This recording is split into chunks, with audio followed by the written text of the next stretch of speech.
오늘은 다이어트 할 때 잘 고쳐지지 않는 안 좋은 습관에 대해서 말씀을 드릴게요.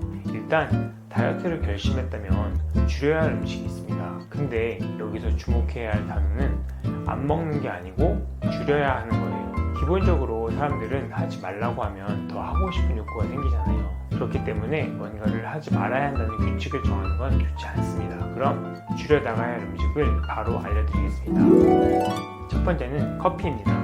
아메리카노만 마신다면 문제가 없겠지만 스타벅스에 가면 항상 새로 나온 음료가 눈에 잘 보입니다. 가끔 행사로 쿠폰도 더 준다고 하고요. 저도 스타벅스 프라푸치노를 자주 먹었습니다. 시원하고 달고 더울 때 먹으면 기분이 너무 좋더라고요. 그런데 주문하기 전에 칼로리를 한번 보시면 어떨까요? 스타벅스 어플에 들어가면 제품마다 성분이 잘 표기되어 있습니다. 이번에 새로 나온 멜론 프라푸치노를 한번 볼까요? 톨 사이즈 245kcal, 당류가 41g이네요. 그럼 제가 또 좋아하는 자바치 프라푸치노는 어떨까요? 톨 사이즈 340kcal, 당류 42g이네요.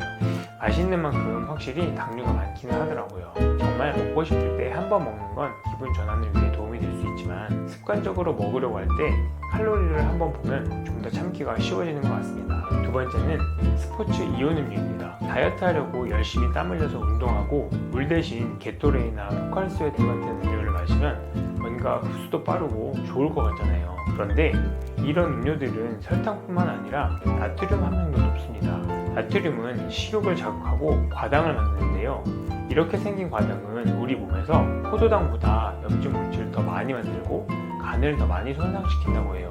거기에 과당과 나트륨이 같이 있으면 나트륨 혼자 있을 때보다 혈압을 더 많이 상승시킵니다. 이온 음료는 배탈이 나서 설사를 심하게 할 때나 저혈당이 발생할 때는 도움이 될 수 있어요. 하지만 이런 경우가 아니라면 자주 마시지는 않아야 합니다.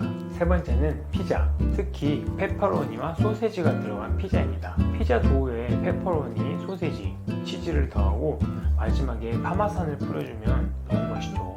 하지만 배부르게 먹다 보면 탄수화물, 지방, 나트륨을 과다하게 섭취하게 됩니다. 나트륨은 갈증을 유발하고 더 많은 물을 마시게 할 것 같지만 실제로는 반대 효과가 있다고 해요. 나트륨은 사람들이 갈증을 덜 느끼게 하고 수분 섭취가 줄어들게 되고 결과적으로 탈수 상태가 돼요. 이렇게 되면 결국 근육을 감소시키고요. 근육은 당뇨나 통풍과 같은 질환을 예방하는 우리 몸에서 가장 중요한 대사기관 중에 하나인데요. 안타깝게도 40세가 되면 근력 운동을 하지 않는 한 매년 근육이 조금씩 줄어듭니다. 따라서 식습관을 건강하게 유지하는 게 체중 감량을 위한 다이어트뿐만 아니라 근육량을 유지하기 위해서도 중요합니다. 네 번째는 케첩과 같은 소스입니다. 요즘 맛있는 소스가 매우 다양하게 잘 나옵니다. 대부분의 소스에는 소금과 설탕이 많이 들어가서 음식을 더 맛있게 만들어주는데요. 보통 감자튀김을 먹을 때나 아니면 휴게소에서 먹는 핫바 등을 먹을 때 케찹이나 머스타드 소스를 많이 먹잖아요. 이미 고칼로리 음식인데 맛있게 먹다 보니까 더 많이 먹게 되죠. 그래서 항상 소스를 먹을 때도 주의를 해야 합니다. 다섯 번째는 아이스크림인데요. 차가운 음식을 먹을 때 우리는 단맛을 잘 못 느낀다고 해요.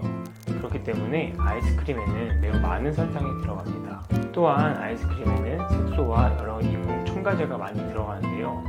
아이스크림과 같은 가공 음식을 많이 먹으면 몸에 좋은 야채나 과일을 덜 먹게 된다고 해요. 또한 아이스크림은 식욕을 자극해서 더 많이 먹고 싶어지게 만들어서 결국 식욕 조절이 어려워집니다. 아이스크림은 칼로리가 높고 설탕이 매우 많이 들어있지만 식이섬유나 단백질 같은 영양소는 없습니다. 건강과 다이어트를 위해 가급적 줄여주셔야 합니다. 설탕은 혈당과 인슐린 수치를 높여 체지방을 축적하게 만듭니다. 운동을 통해 다 써버리지 않으면 결국 설탕은 다 지방이 된다고 생각하시면 돼요. 여섯 번째는 과일 주스인데요. 무더운 날씨에 과일 주스를 카페나 주스 전문점에서 먹고 나면 당 충전도 되는 느낌이고 건강에도 좋은 거 먹는 것 같은 기분 느껴보신 적 없으신가요? 그런데 생과일 주스를 파는 곳에서도 보통 단맛을 위해 시럽을 꼭 첨가합니다. 과일 주스는 카페인도 없고 몸에 좋은 과일을 먹는 거라 왠지 건강할 것 같습니다만 실제로는 그렇지 않습니다. 시중에 판매하는 주스의 영양 정보를 살펴보면요, 당류가 매우 높은 비율로 함유되어 있습니다. 그리고 갈았기 때문에 식이섬유는 거의 없다고 생각하시면 돼요. 주스는 액체잖아요. 액체로 섭취하는 당분은 혈당을 급격하게 올리면서 혈당 스파이크를 유발하죠. 결국 우리 몸에 좋지 좋지 않겠죠. 그렇기 때문에 이것도 많이 줄여주시는 게 좋겠습니다. 7번째는 초콜릿이에요. 초콜릿을 만드는 코코아 열매만 먹는다면 체중이 증가하지 않을 거예요. 이건 너무 쓰거든요. 그래서 우리는 이렇게 먹지 않잖아요. 시중에서 손쉽게 살 수 있는 초콜릿은 지방과 설탕을 많이 섞은 간식입니다. 그나마 다크 초콜릿이 낫다고는 하지만 그래도 너무 마음 편하게 많이 드시는 것은 좋지 않습니다. 오늘은 다이어트 할 때 줄여야 할 음식에 대해서 알아보았습니다. 이상하게 전혀 못하게 하면 청개구리 신부가 발동해서 더 하고 싶더라고요. 그래서 완전히 끊으라는 게 아니고 왜 줄여야 하는지 이유를 알고 2번 먹을 거 한 번으로 줄여보자는 의미에서 오늘 영상을 찍었습니다. 다이어트와 신체 건강도 중요하지만 맛있는 음식을 먹으면서 얻을 수 있는 만족감처럼 정신 건강도 중요하잖아요. 뭐든지 한쪽으로 치우치지 않고 적당히 균형을 이루는 것이 중요합니다. 오늘도 건강한 인생을 응원합니다. 감사합니다.